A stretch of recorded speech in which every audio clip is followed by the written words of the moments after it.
Teach for America เป็นองค์กรที่คนรุ่นใหม่ในอเมริกาสนใจเข้าทำงานด้วยมากที่สุดแห่งหนึ่งเมื่อปี 2014 มีคนมาสมัครร่วมโครงการถึง 60,000 คน สุดท้ายคัดเลือกเหลือ 6,000 คน คนเหล่านี้นับเป็นหัวกะทิของประเทศโดย1 ใน 5 ของนักศึกษามหาวิทยาลัยฮาร์วาร์ดเลือกที่จะสมัครเข้าทำงานกับ Teach for America.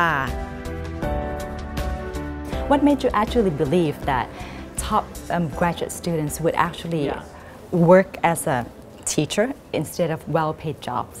This was the thing that I had absolute conviction about because I was a college senior, so I knew I was one of thousands of people, I was convinced, who were just searching for something that we weren't finding in terms of a way to assume a significant responsibility that would make a real difference in the world. And you just think, what bigger responsibility is there than teaching a class of kids? And I was just convinced that people would jump at it. And I saw that people were going off and applying to all these other 2-year corporate programs and such, not necessarily because they were passionate about it, but because they didn't see other opportunity. And so that was the inspiration. It has been 25 years, and Teach for America has expanded so much, tens of thousands of applicants each year.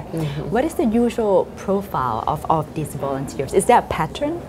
Yeah, you know, Teach for America and now all the Teach for All organizations are really working to recruit the most promising future leaders in the country, people who have demonstrated in their past that they set big goals and meet them despite the obstacles, that they can influence and motivate others, that they're strong problem solvers, and people who want to be part of a broader effort to work not only in the initial 2 years, but every year thereafter together to affect the larger changes necessary to ensure that our countries live up to their full potential.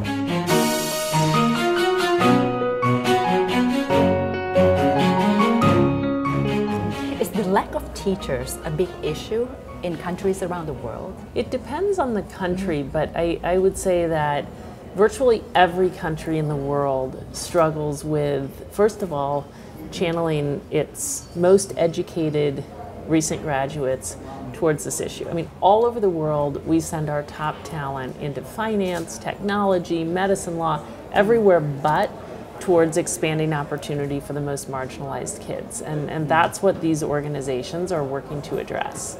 Is there any particular country in the world that you think they have a good education model?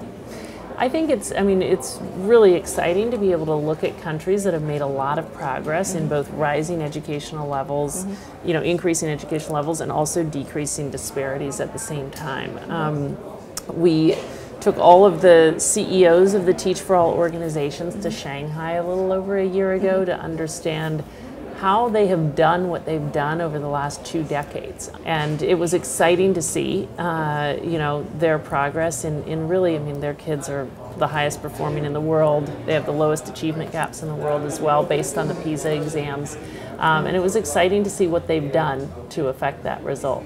What contributes to an excellent education in a classroom? Well, first of all, I mean, people are everything, you know, and I think we tend to oversimplify this. I mean, everyone wants to find the one factor, you know, is it just great teachers or great curriculum or, you know, lots of people want to just give every kid a computer and we'll solve the problem. I think it's many things coming together. Clearly, we need great teachers. Without great teachers, we can't have great education. But the path to great teachers is strong schools. And we can't have strong schools without really strong school leaders. And the path to really strong school leaders is strong school systems that figure out how to recruit and develop those leaders and how to empower them to provide their kids with what they need. So it's, you know, I think we need to do a lot of things differently at every level of the system and at every level of policy.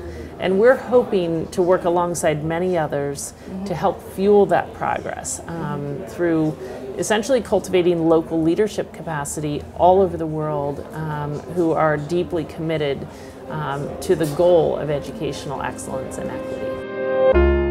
แม้ว่า Teach for America จะเป็นโครงการที่ได้รับการตอบรับที่ดีมากแต่ก็ได้รับคำวิจารณ์ในแง่ลบว่าเป็นการเอาคนที่ผ่านการอบรมการสอนแค่5 สัปดาห์มาทำหน้าที่ครูและได้รับเงินเดือนเท่ากับเงินเดือนครูขั้นเริ่มต้น But there are criticisms as well that Teach for America or Teach for All teachers are inexperienced and maybe the training is too short.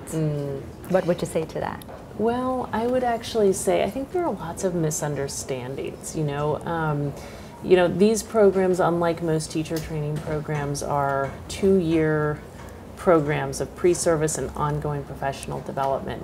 All the research shows that teachers develop most once they start teaching, and what you really need to do is provide them with ongoing coaching and professional development, which is the way that these programs allocate their resources in terms of professional development. And I think the studies that exist, and there's quite a significant body of research on this model in the US and in the UK, show that these teachers are at least as effective, and in many cases more effective than other teachers in their schools. So really, the research would back up that in fact this is one of the most effective training models.